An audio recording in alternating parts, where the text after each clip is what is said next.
Mabuhay Pilipinas! Maligayang pagbabalik dito sa aking channel, pero kung bago ka lang, pasuyo ng like and subscribe. Salamat agad. Ngayong araw ng Martes, June 25, 2024, mga kababayan, ngayong araw po ay patuloy po tayong naapektuhan itong easterlies na ngayon po ay nagdadala ng maulap na kalangitan na may kalat-kalat na pag-ulan, lalo na sa hapon at sa gabi, pero sa umaga at sa tanghali, maalinsangang panahon po ang ating mararanasan. So asahan po natin na ang mga apektadong lugar po dito sa ating bansa, naasahan po ang pagkakaroon ng maulan na merong kasamang kulog at kidlat dito po sa bahagi po ng Bicol Region, Quezon, Romblon, Central Visayas, Eastern Visayas, Northern Mindanao, Caraga, and Davao Region, pati po yung mga kalapit lugar po dito ay posible pong makaranas ng maulang panahon.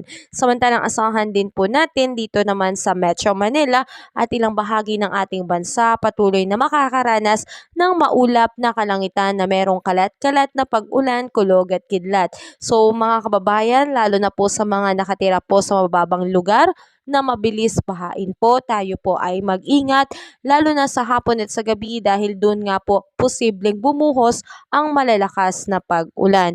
Sa ngayon mga kabayan, wala pa rin po tayong bagyo na namamataan sa loob at labas ng Philippine Area of Responsibility. Easterlies po ngayon ang siyang nagdadala po ng maulang panahon, pero palagi pa rin po tayong maging updated sa ating ulat panahon.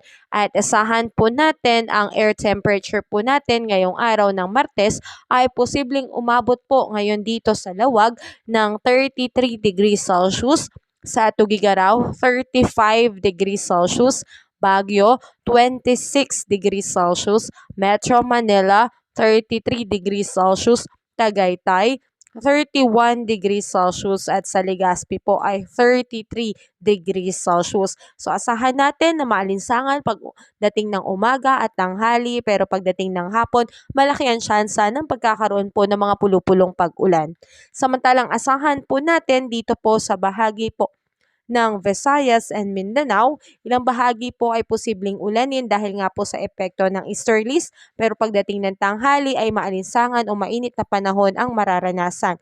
Ang ating pong air temperature ay posibleng umabot dito sa Puerto Princesa ng 31 degrees Celsius, Iloilo at Tacloban kasama ang Cebu, ganun din po ang Cagayan de Oro at Zamboanga ay aabot po ng 32 degrees Celsius at sa Davao po ay 33 degrees Celsius. Yan po ay posible pagdating po ng katanghalian. So tayo po ay palaging magdala ng payong bilang pananggala sa mga biglaang pag-ulan lalo na sa hapon at sa gabi, at patuloy po tayong mag-antabay sa ating ulat panahon. Inuulit ko, wala pa pong bagyo.